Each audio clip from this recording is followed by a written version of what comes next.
Well, it's great to be back. First of all, I want to say sorry for my attire because I'm not sure if everyone was here last time. Trevor and Bachman kind of raised the bar with the three-piece suit. So that kind of made me nervous about what I was going to wear. But no, honestly, thank you from the bottom of my heart for the support during my time here and your continued support as I can see till now. I guess I'll just kind of give a brief overview of like my time here at the U and my professional career and then now. So first off, the only thing that I knew about Minnesota coming from Memphis, Tennessee was the Timberwolves, the Vikings, and cold. Yeah, not necessarily in that order. Obviously, Wally Zerbiak, Kevin Garnett, Randy Moss. I think those are about the only things that came to mind when I thought about Minnesota. So when I took my visit here, Austin Hollins actually, no relation. If anybody still has, it's not clear with our brothers.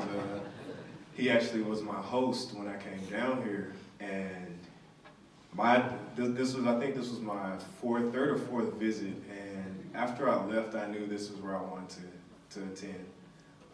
Just everything about it, I didn't know what to expect, and I think I went to a football game. It was in like September, and it was cold, but I enjoyed the heck out of it, and just being around Tubby and being around the team, I felt some type of camaraderie to where it just kind of made me feel at home. And that's how I still feel to this day. That's why I continue to come back every summer. As soon as I graduated, I was like, I'm coming back every summer. And I don't know if you guys know, I met this young lady named Rachel Banham. She's another reason why I come back. but no, it's my time here was amazing. Just how it shaped me through the ups and downs and shaped me to where I am now. It's been awesome, man. I'm so grateful to attend here, and felt that was on just my time here and how it's meant to me.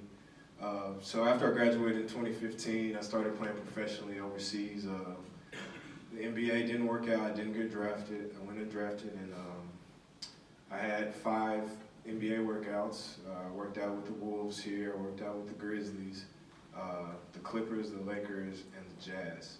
So that was a great experience going into my first professional season, which was in Belgium. I played in Leuven, and it's a college town about 20 minutes from Brussels. So that was great. I got to go to Brussels quite a number of times, and like life outside of basketball there was everything I could ask for. The food.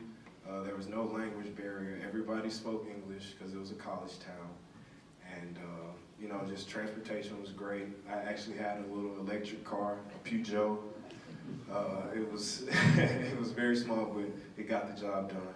But I had to get accustomed to a different way of different kind of basketball. That was the toughest thing, being my first year. And it was not a high caliber team, and coming from the Big Ten and coming from championship basketball from Tubby Smith and Richard Bertino, just coming to a lower level, sort of say. That was a big defining moment for me. I had to kind of take a step back and humble myself and just play the game. So that same year, we only won 6 games in 10 months. So that's how difficult it was. Yeah, mentally it was very tough, and just the type player I am is I just play to win, and the results are normally good. I don't play for stats, and that was another adjustment I had to make, is when you're overseas, you kind of have to get yours. You have to get your own points. And I was frustrated. I still played well, but we lost. So life on the court was horrible. And I look back at that year as really making me mentally tougher in the coming years, making me mentally tough now. And it's really kind of shined a light on how different the professional basketball is from collegiate basketball. So then this took me to my second year. I played in Rouen, France. It was a nice situation. Actually, I loved it a lot playing there. I won my first professional championship there. It's like an in-season tournament called the Leaders Cup. We actually won that, and we won that in Paris. And that was a great experience, but my stats dropped later on in the year, and I moved on to Germany. I played a month. I finished that second year out in Germany. And Germany was a great situation. It was real westernized, and it was just easy to, the language barrier wasn't that bad. Oh, and from that year I learned some French, so I can have a semi-decent conversation and get around. And then my third year I went to Hungary and Corman. Corman, Hungary this was a very difficult situation.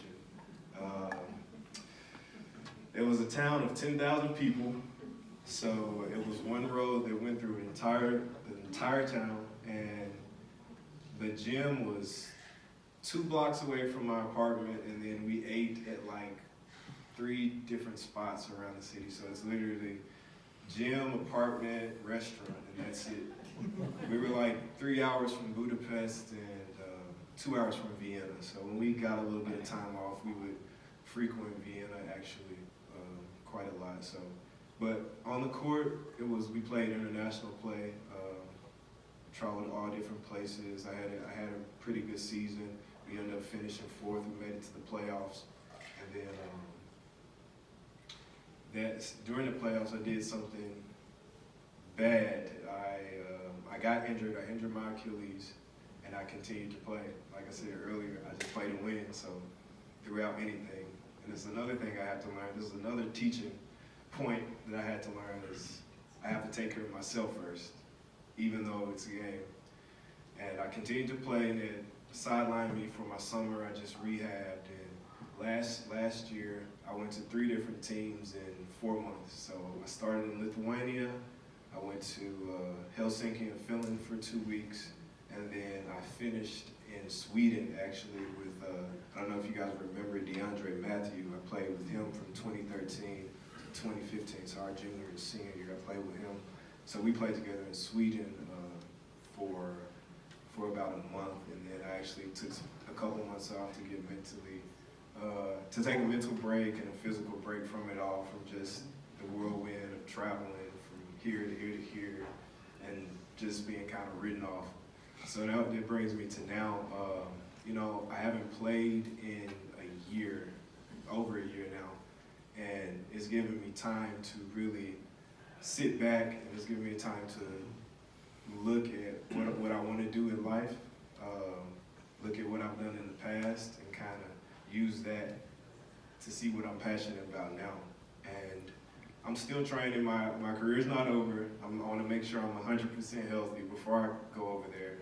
But outside of basketball, I've learned that I finished with a marketing degree from Carlson, and I learned that I'm a people person. I want to be involved with interaction with people, and I think I've been taking a few calls, trying to kind of put feelers out there to see what I want to do next.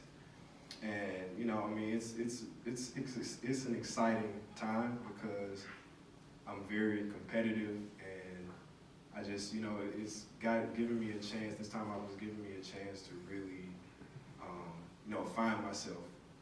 And I think I'll take questions now. If I didn't ramble too much, sorry.